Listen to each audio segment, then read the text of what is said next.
வணக்கம். வீணாக்கவே கூடாதது எது? கடவுள் உலகில் மனிதனுக்கு தந்த வரப்பிரசாதம். வட்டிக்கு மேல் வட்டி தருகிறேன் என்று வரிசையாய் நின்றாலும் வராது திரும்பி.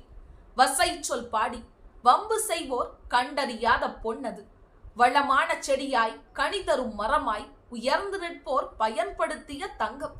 எனக்காக காத்திரு என்று அது யாரையும் கெஞ்சவில்லை. ஆனால் வீணடித்தோர் பின் புலம்புகின்றனர். ஆம், அது என்ன?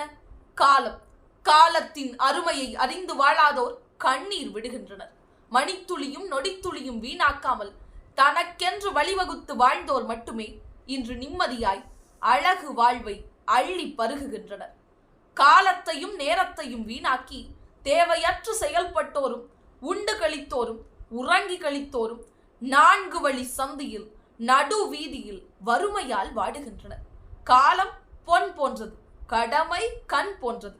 அறிஞர்களாகட்டும், விஞ்ஞானிகளாகட்டும், விண்ணை பிளக்கும் அதிசயங்களை நிகழ்த்திய மாமனிதர் எல்லாம் காலத்தை நொடி கூட வீணாக்காமல் உழைத்தவர்கள்தான் என்பதை வரலாறு நமக்கு காட்டுகிறது.